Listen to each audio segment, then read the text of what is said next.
Today we have Gio Martin in the house. He is a rapper from New York. So let's get into that. Thank you for joining us, everybody. And we're going to have some fun. The Natural Habitat Podcast.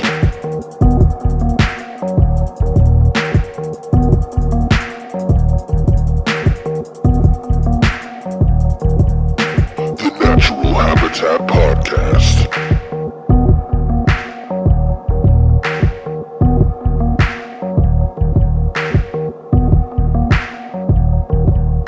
The Natural Habitat Podcast. Action Jackson. Tough acting, acting. It's for your foot. Welcome to the Natural Habitat Podcast. My name's Mikey Booyah. My name's Unknown. Probably the strangest start to a podcast we've ever had. And we've had some weird ones. Ever. So, a little recap of what's going on in Joey's life. Joey had a helicopter fly over his house just now, very low. It was, he could almost reach out his window and grab the bottom bar that action heroes hang off of, the action bar. Oh, yeah. And everything in his house shut down. His computer, his internet, his coffee pot, everything was not working anymore. They sent a whole electromagnetic pulse down, tried to shut down his half of the podcast. But luckily, we are personal friends with Elon Musk. Is that his name? Yeah. Yeah, I don't really know. Elon. Good old Elon. Yeah, good old Elon. We're personal friends with him that I vaguely remember his name. And he hooked us up with a backup network just in case if something like this were to happen. So we're back online, bitches. Yep. And it runs off of the time machines. Like backup generator or something. Something strange like that. Or something. I don't know. Well, I believe it. And what do you have to say with your newfound freedom of speech? I don't know. You don't know? I feel like some conspiracies are afoot. Yeah? I don't know what it was. It's definitely strange. I know exactly what it was. It was Barack Obama. Big Brother. What? Big Brother? No. Maybe I shouldn't say what I was going to say either. Don't do it. We have a special guest with us today.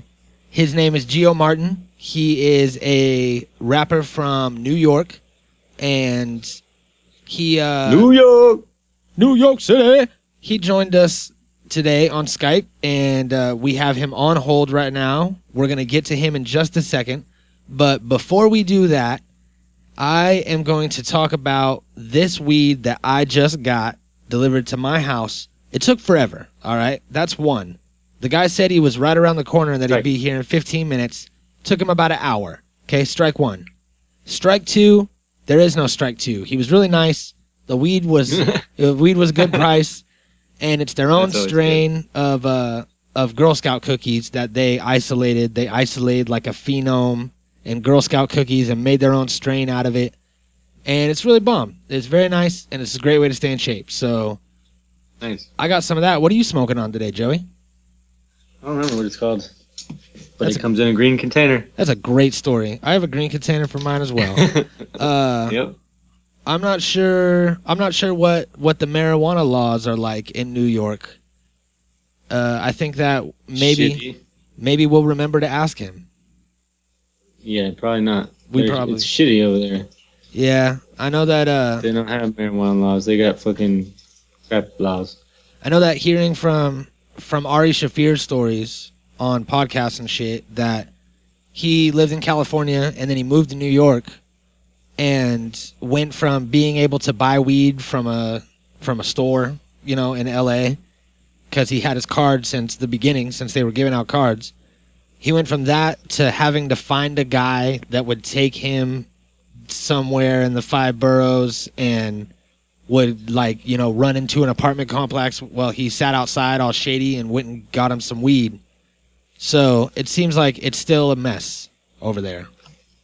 Which is a shitty scenario. That's and they should really get their shit together and legalize it already, because it would save everybody those type of hassles. So if you are listening from the hometown of our guest today, from New York, then hopefully you have a guy that's not shady that can hook you up.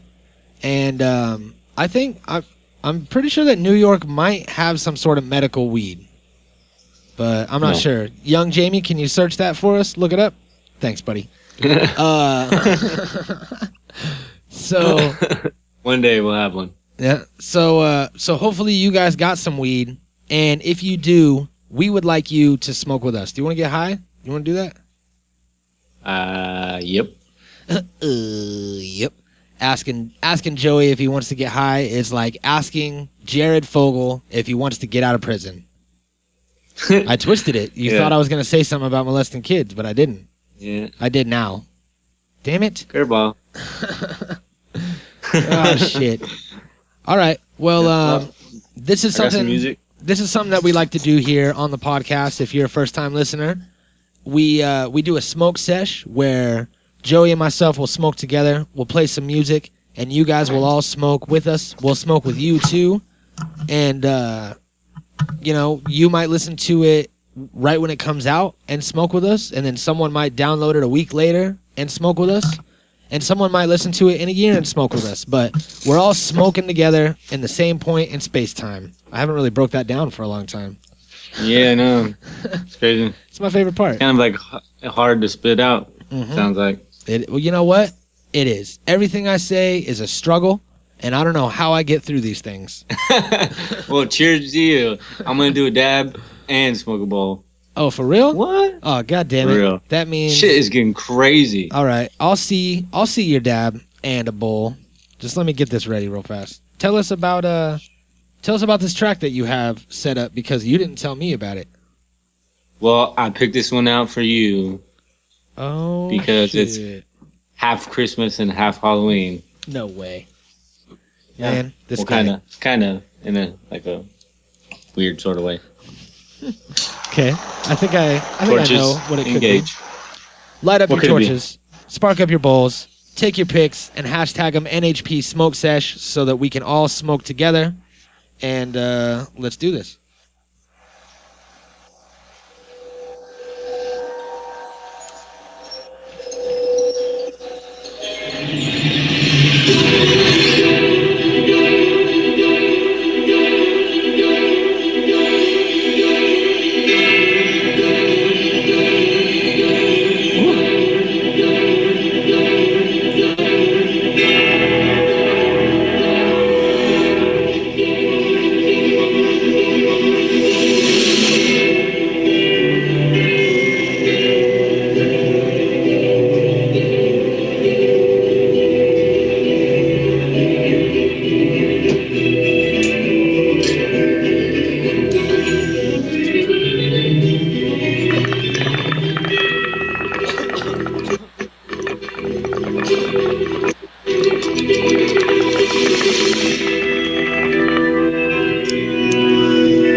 Dab down.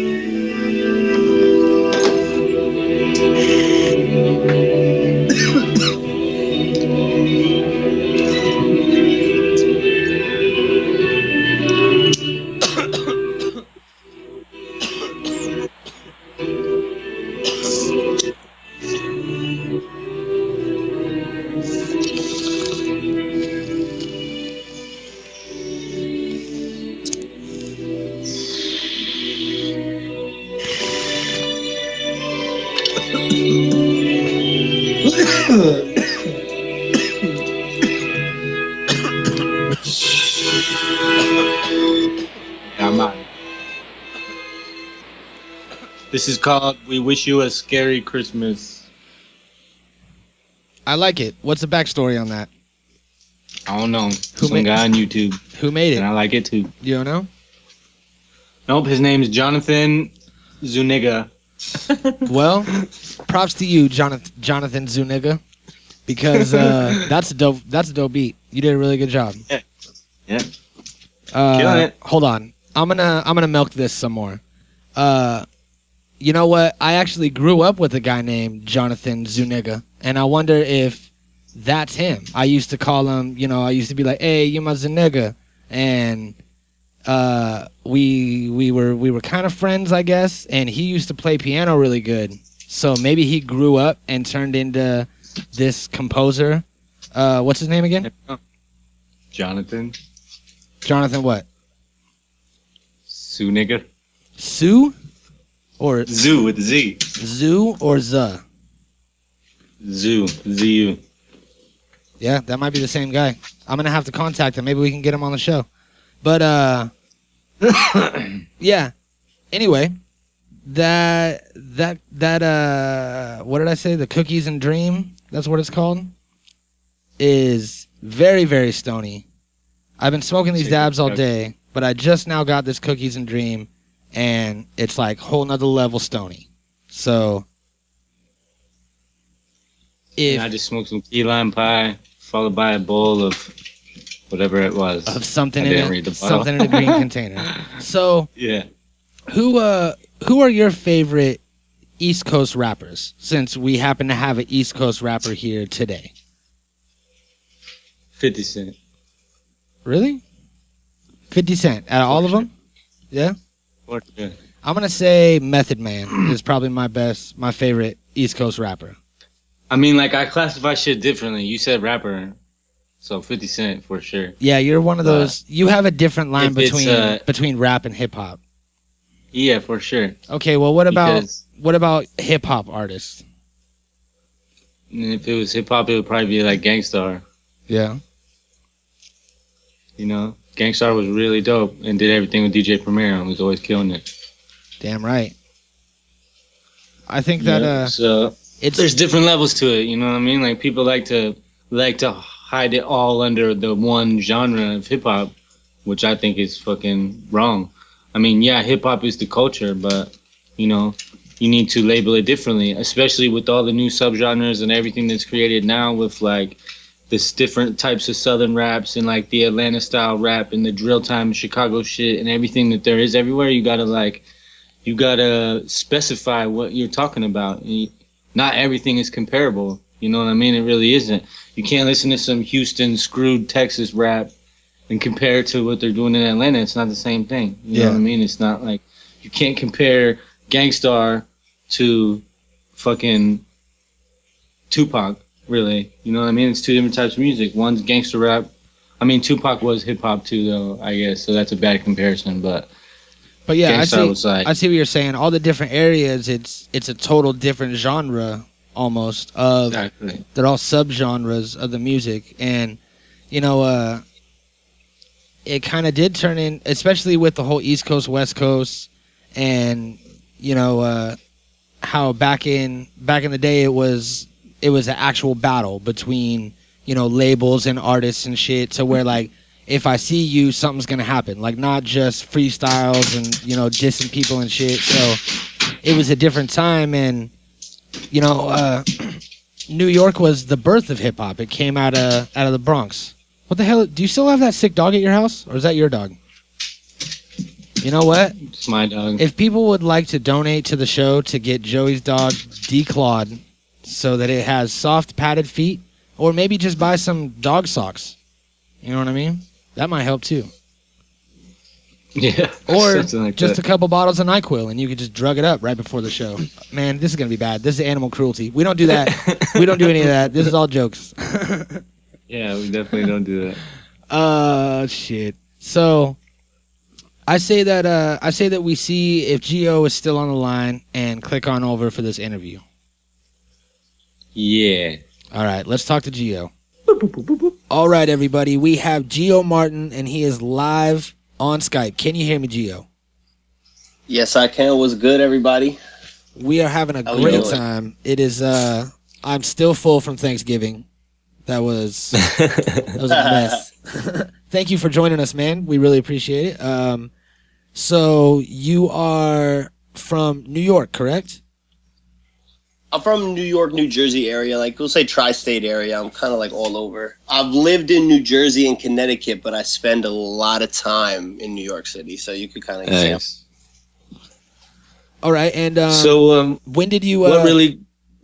Go ahead, Joey. It's all you. I was just gonna say, what was the starting point for you? You know, like what got you into music? It's funny because, like, I guess I never really noticed it until after I started making music, like on a legitimate level, where I would always like freestyle shit in my head, but I would never actually write anything down. Like, and it wasn't even like a rap. It would just be like I'd make stupid little rhymes, like from a young age. Yeah. And then one day in high school, one of our English teachers like had us write like poems, and there's like a literary magazine for like my old high school that they used to like publish stuff in. So I wrote some shit called like I'm Me, and it was just like a little poem where it was like every 2 lines I would change the rhyme scheme. Because like I didn't really know much about like the structure of poetry or like song. But for some reason, like this dude who was like, he was a hard teacher. Like he wouldn't just be like, oh, this is good. Like if you didn't have like substantial work like to what he wanted, he would tell you. And he like wound up publishing this poem that I wrote. Damn. And I was like, wow. Like I went home and I was like, you know what? Maybe this could actually be like a song. Cause I was like always a fan of hip hop music in general. Really, I just love what music can do for a person. You know, it can bring you out of like any type of mood. Like something I could say could relate to somebody across the world, like that doesn't even speak my language. But when they find out what this is like translated, it could be like, oh shit, like that really like hits hard. You know what I mean? Yeah, so that's dope to have some type of beginning like that. Like a lot of people like to relate poetry and rap, and they are related for sure. And not a lot of people do both. You know what I mean? But I think that they both have humble beginnings and like the same thing. You know, like it's definitely one and the same. Doing it all has rhyme in it. You know, and they're like kind of cousins. Yeah, it helps you get down the structure and everything. I can relate to you on that because that's how I started. I was writing, you know, I guess you would call it poetry. There was no beat.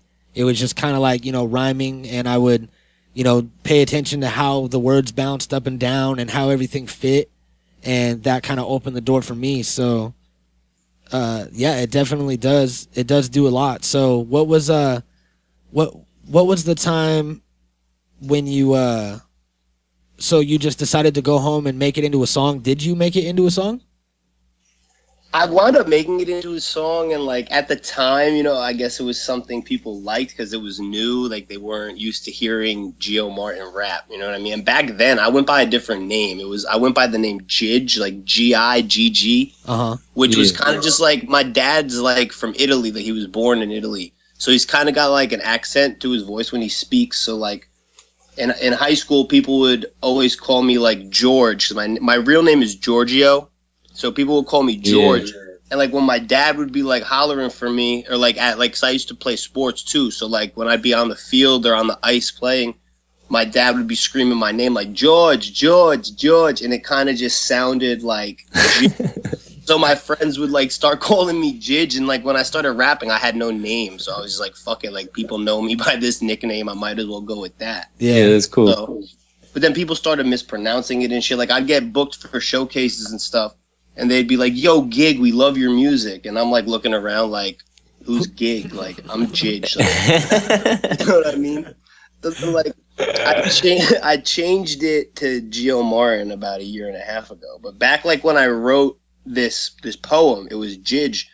And like I was really trying to like find a way where like people would like it, because you got to be different. Even back then, like in 2009, 2010 when I started, like you still had to be different, not as much as you have to be now, I feel like, but I was trying to find a way to kind of like make people remember that it was Gig, or now that it's Gio Martin, like after they're done listening. Yeah. And to this day, like I haven't redone that poem, but like I would love, like I'm actually like, now that I'm thinking about it, I have the magazine where it was published like in my room, so like I might just check it out and maybe actually try and revisit it. 'Cause it was cool. Even if it doesn't go anywhere, it's just like cool to be like, that was like my starting point. Yeah. For actually making songs.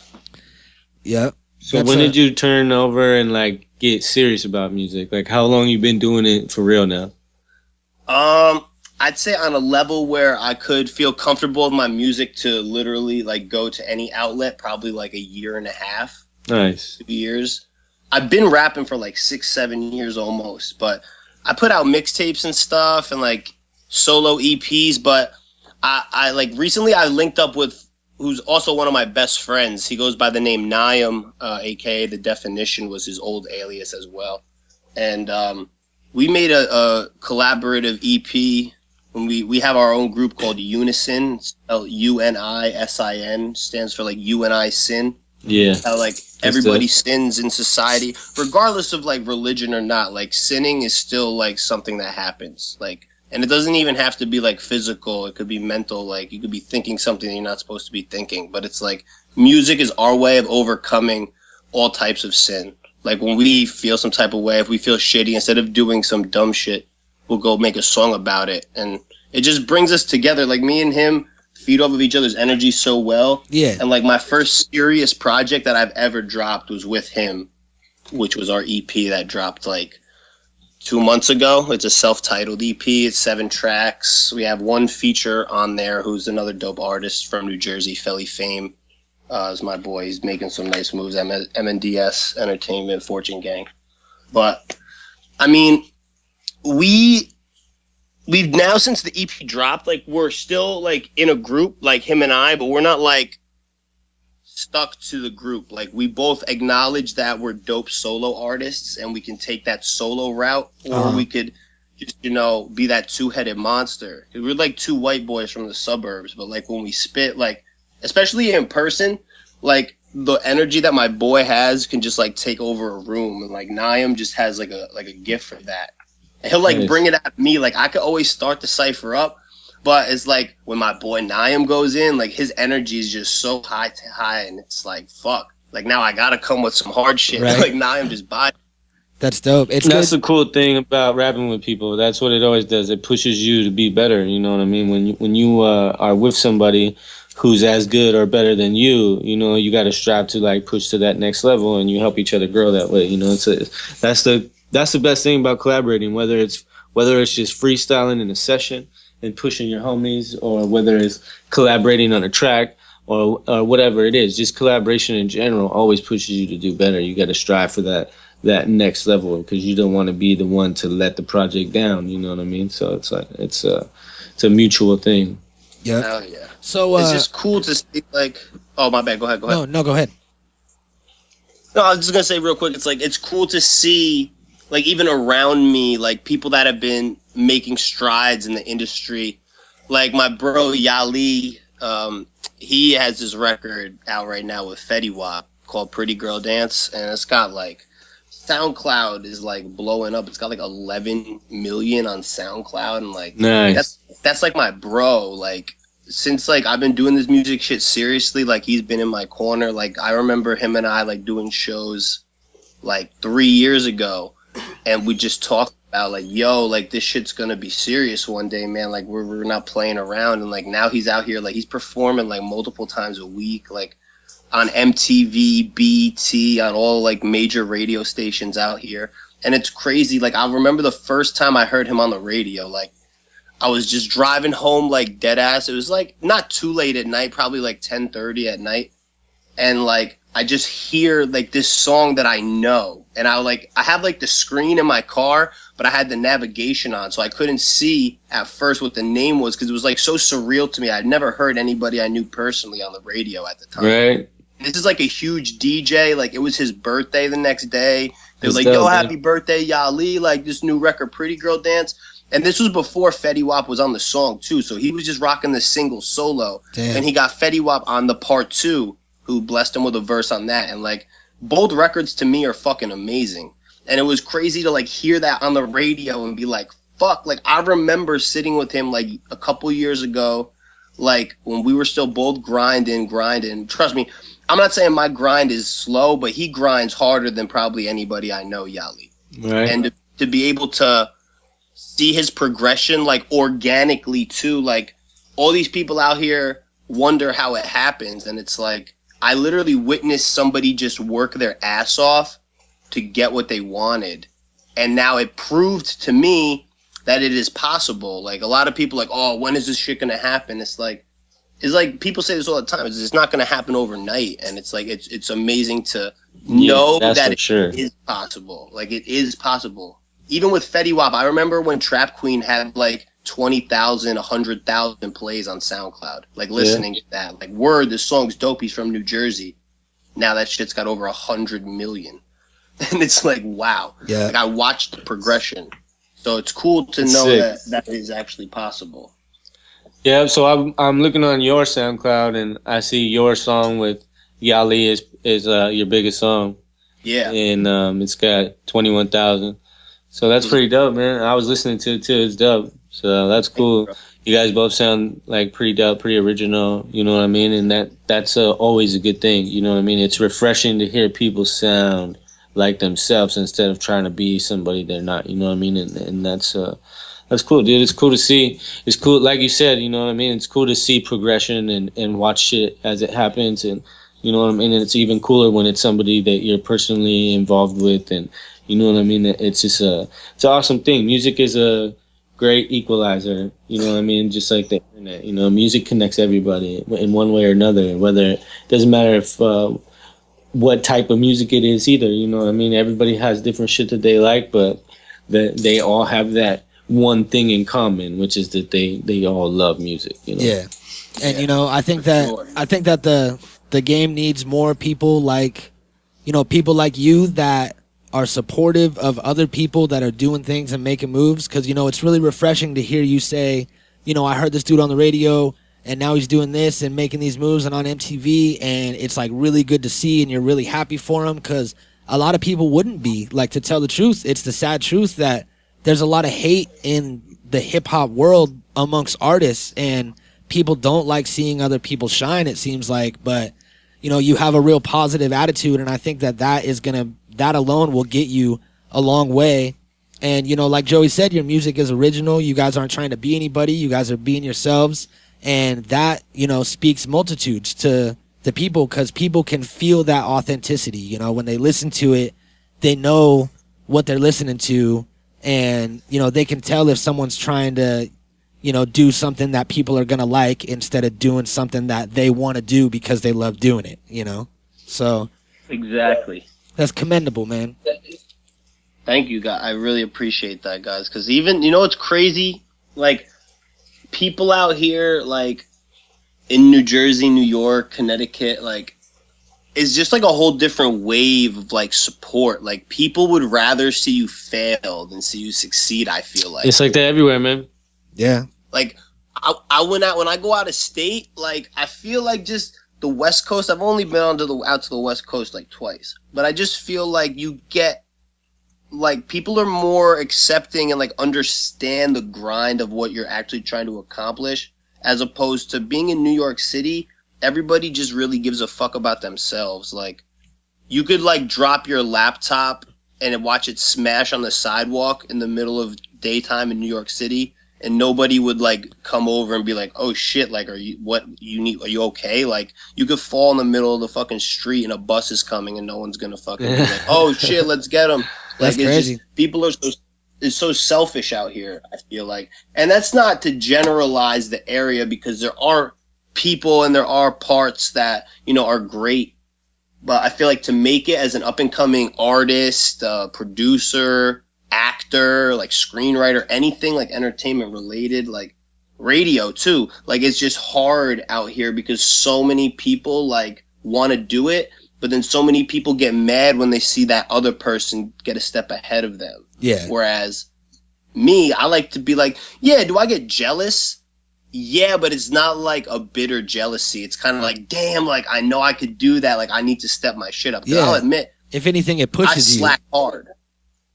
Yeah, exactly. Like, you got to keep pushing towards what you want at the end of the day, instead of, like, what you think you can have. Like, you need to know, first of all, what is, like, realistic. That's a good way to put it. Right, exactly. You know what else, though? It's kind of important, though, to come up in a tough situation, because if you have shit handed to you, you're not going to take it as serious, you know? Mm-hmm. And when you're in a place like that, where you know it's hard as fuck to try to break in, and you're still doing it and still, like, pushing it, you know, then that's going to benefit you in the long run, because it's making you stronger in the process and making you become more in tune with yourself and, like, who you are as an artist and shit, you know? Like, trust me, bro, I know it seems like probably it's hard sometimes out there, and it seems like nobody gives a fuck, and everybody's selfish and shit. But you know what? It's like that everywhere you go, dude. It doesn't matter where you're at. You could be fucking in Texas, you could be in Oklahoma, you could be in New Orleans, you could be in California. It don't matter. People don't want to see you succeed. They don't, because it makes it harder for them. You know what I mean? Like, everybody's really out for number one. It's just fans aren't like that. You know what I mean? That's the difference. Industry cats ain't shit. You know what I mean? The fans are what matter. And if you're true to your music and true to yourself, people will recognize that and people will support it. You know what I mean? Fans are a way different breed than the people that we try to get respect from. You know, the other artists that we look up to and want their respect, they don't give a fuck about us because they already did the same shit we're doing, and they're looking to elevate their game at the same time. You know what I mean? So it's like you just got to do you. You know what I mean? And try not to sweat that shit, and just know that, you know, that the music will speak for itself. You know what I mean? And the fans will fucking appreciate that shit. Trust me. Yeah. Absolutely. Thank you, man. Yeah, for real. Like that's real shit too. Like, people don't realize there's a difference between somebody who supports the movement or who is actually like a fan and is like willing to go out of their way to get your name out. Well, you know, and like that's a blessing when you have people like that in your corner that are willing to do stuff like that. Most definitely. I'm blessed to have people like that. I have a lot of people like that, and I'm blessed for that. So what's new for you? What do you got going on now? Right now, I'm just trying to get a lot of performances out. You know, me and Naim have a lot of collaborative music that we just dropped. We're trying to get some visuals down because I do music videos as well. So, like, I like to direct our videos, but sometimes it's not, like, realistic for me to film the whole thing. So I have a lot of ideas.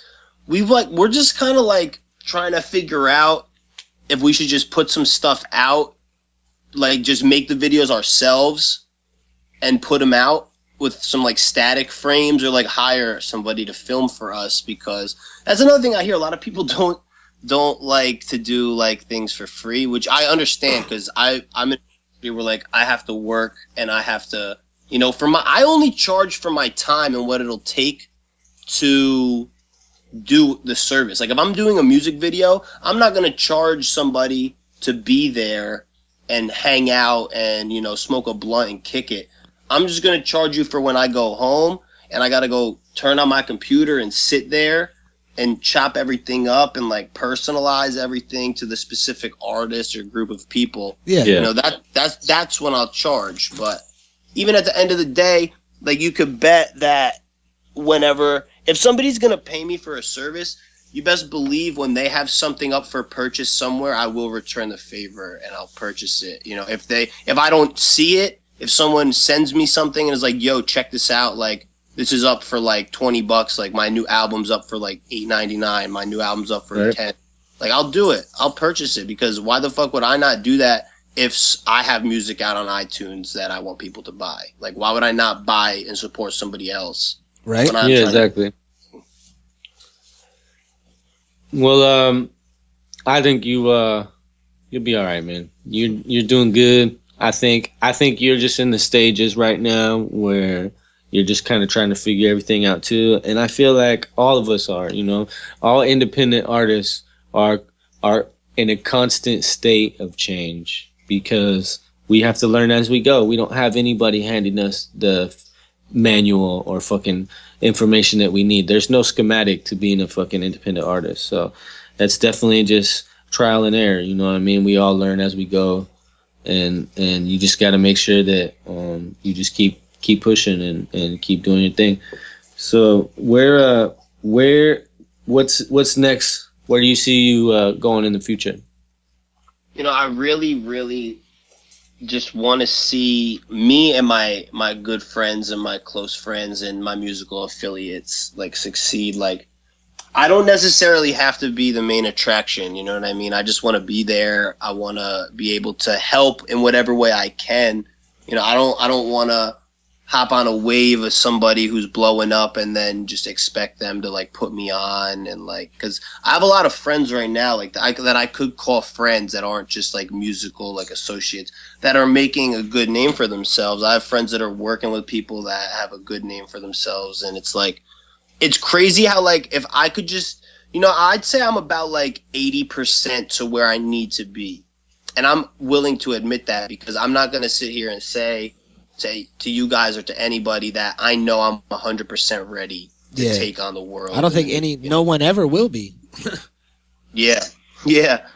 But, there's artists that'll be here and be like, yeah, yo, I know I'm fucking ready. I could do this shit. Yeah. But it's like, I know that I'm not perfect as a person or as an artist. So there's always going to be room for improvement. Even if I sell 1 million copies of a single or an album one day, there's always still going to be something that, even if I went like triple platinum, I'll go listen to that album in like 3 years after that. And I would be like, wow, like I could have done so much shit better.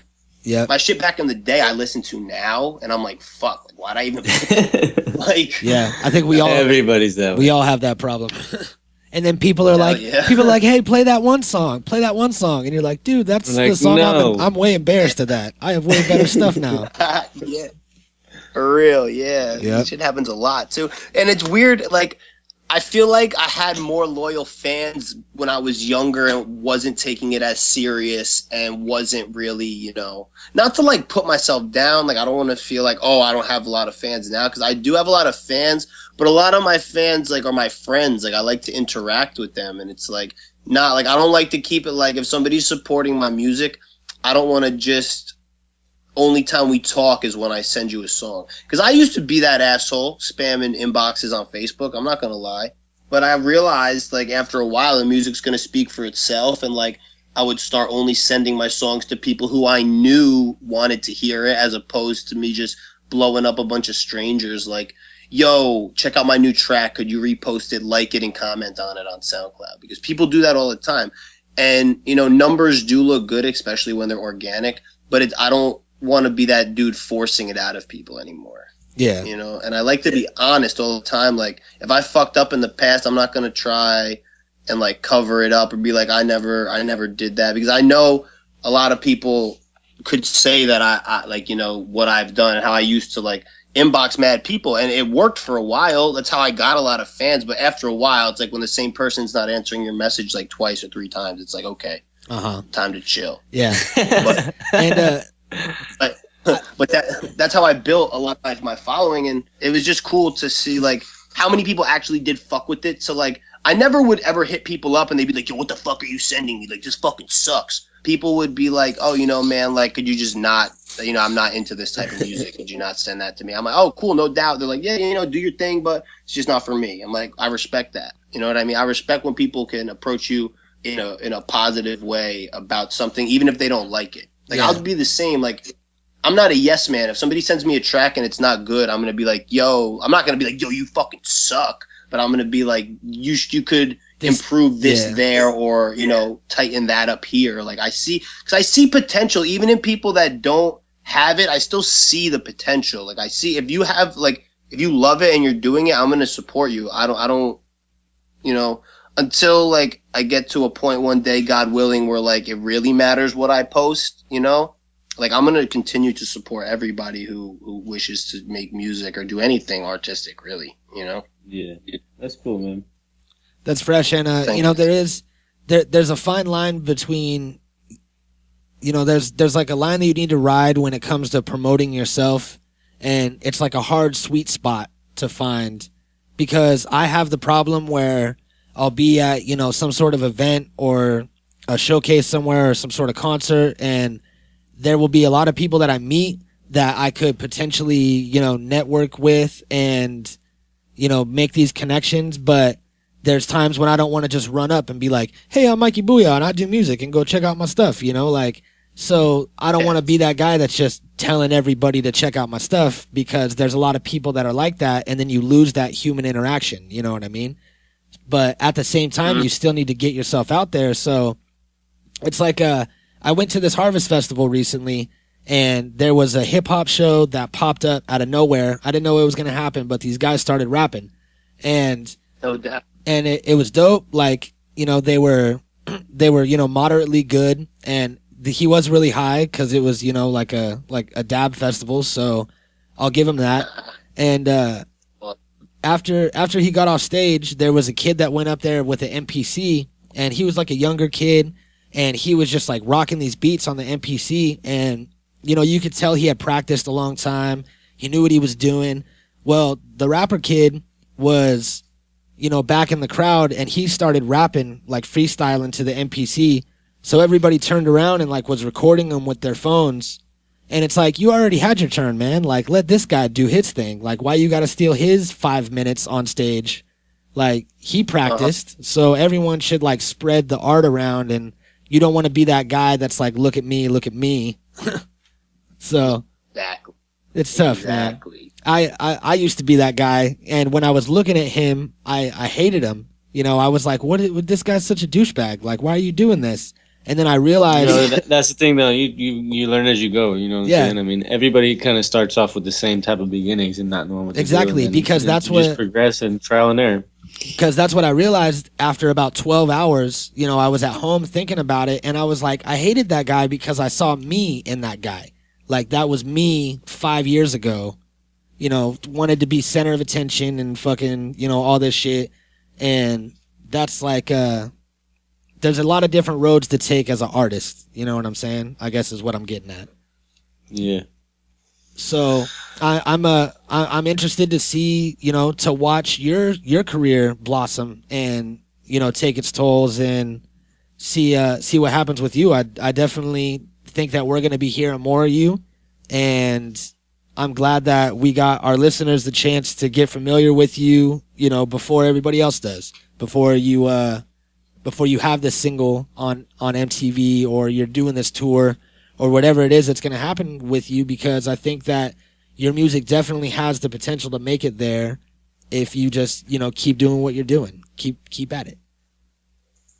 Thank you, man. Like, I really, really appreciate that. Like, what you guys do for just in general, like, your show is just good. It's a great show. It's not good. It's fucking great. I love your guys' show. Like, thank you, what man. you guys do, it's like, you're welcome. You're welcome. It's like, it's different. Like, it's like a podcast, but it's not like your normal podcast. Like, you guys keep, like, I could see this on Sirius XM one day. Like, you know what I mean? Like, this is a show you could listen to, like, or go on your SoundCloud, like, on a long-ass drive and just play, like, 3-4 shows in a row. Like, it just has nice, it's cohesive. Like, it all goes together. Like, it's interesting.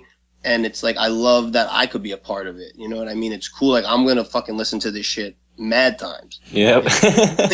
Like, this is fucking awesome. Like, I love that I can show my people too, like, you guys. Like, you know, we're kind of like, you know, helping each other out at the same time while having a good, it's just cool. It's having a good time. Like, a nice chill conversation. Like, having chill ass people.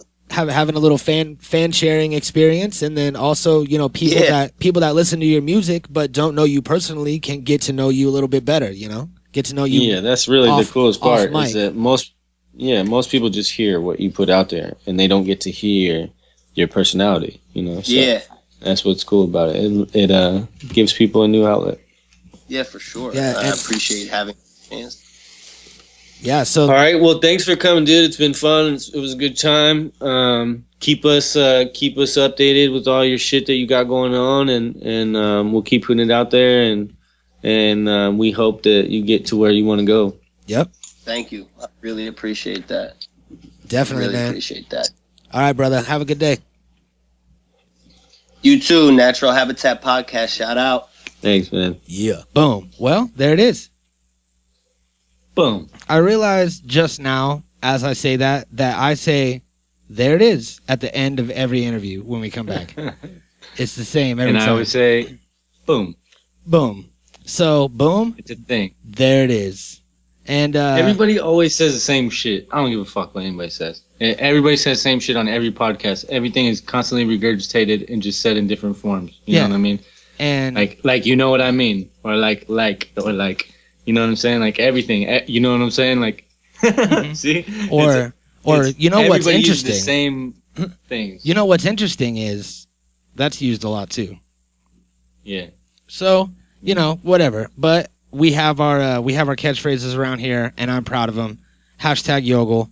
And Gio was a good dude. It was cool to chop it up with him, and I think that he is definitely going to be, you know, if he keeps at it, he's definitely going to be going somewhere in music, making noise. It seems like he has, you know, like his his local like area behind him and pushing him, and he has a lot of people that are sharing his stuff for him, and that's really what you need. You know what I mean? You need a fan base that's going to interact with you and that's going to help push your name so that you're not the only one out there pushing it. And he has that, and that's going to get him a long ways for sure. So I'm interested to see what happens. I always think it's dope to have somebody else from another perspective, you know, like the fact that he's from on the other coast is like he's living in a parallel universe, and sometimes like, you know, there is a huge gap to bridge, you know, so it's like it's cool to see where people's heads at somewhere else and to see like what kind of vibe they're on, and like,